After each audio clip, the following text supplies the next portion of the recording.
at-tarhibu min mashil hasa wa ghairihi fi wata'is sujud.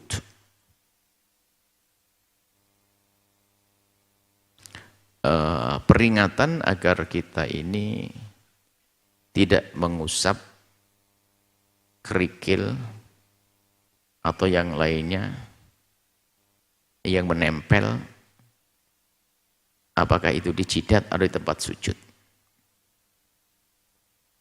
Ini gambarannya sepertinya bukan di saat Anda sholat di sajadah.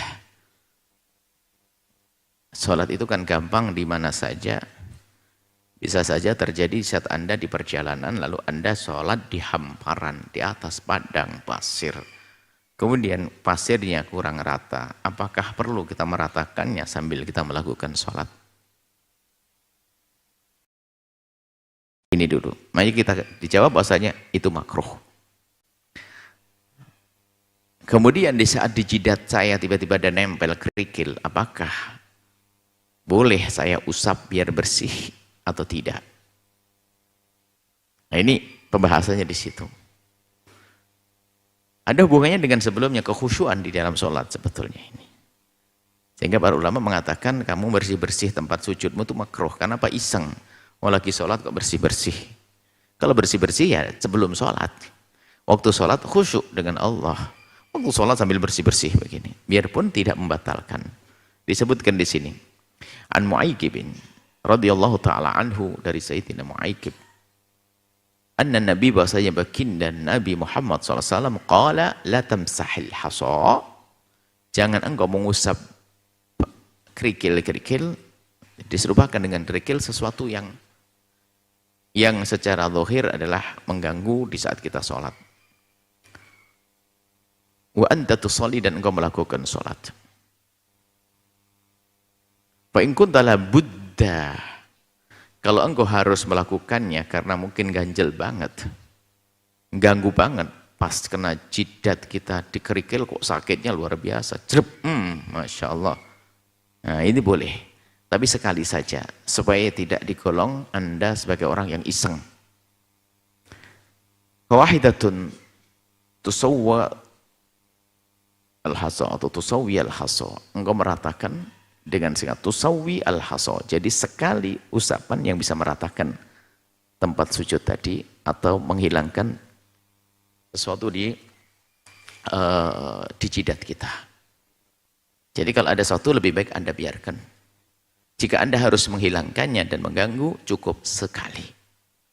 Kata kalau Imam Nawawi ya, dalam satu riwayat disebutkan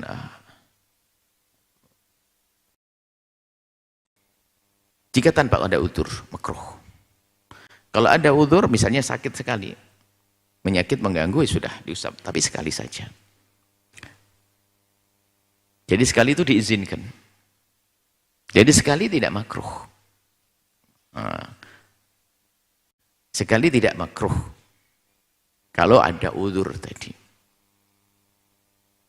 Sehingga bukan hanya sekali pada akhirnya, 2 kali pun juga menjadi tidak makruh karena ada udzur. Tapi kalau 3 kali berturut-turut membatalkan, misalnya 1, 2, 3, karena ini anggota besar yang kita gerakkan. Nah kalau kita pahami tujuannya hadis ini dihadirkan adalah menghantarkan kekhusyuan anggota tubuh kita di dalam melakukan sholat agar kita tidak melakukan iseng.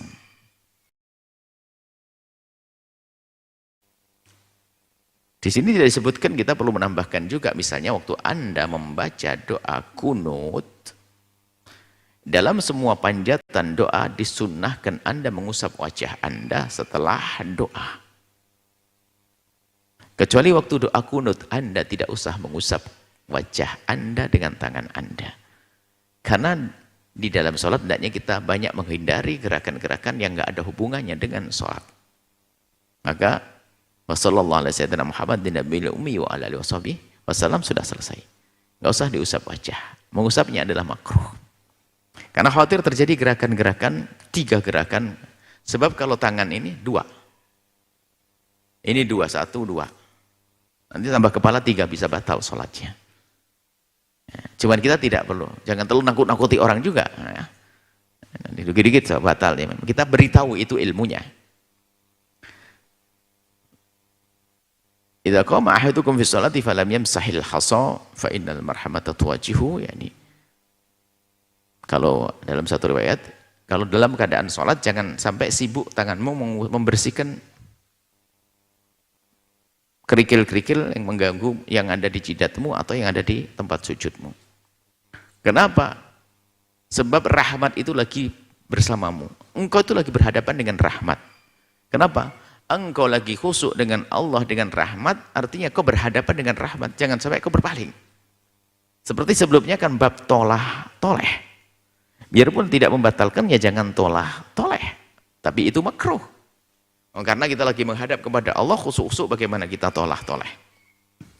Muttafaqun alaih, hadis riwayat Imam Bukhari dan Muslim. Setelah Anda menyaksikan video ini, jangan lupa berselawat kepada baginda Nabi Muhammad sallallahu alaihi wa alihi wa sahbihi wasallam.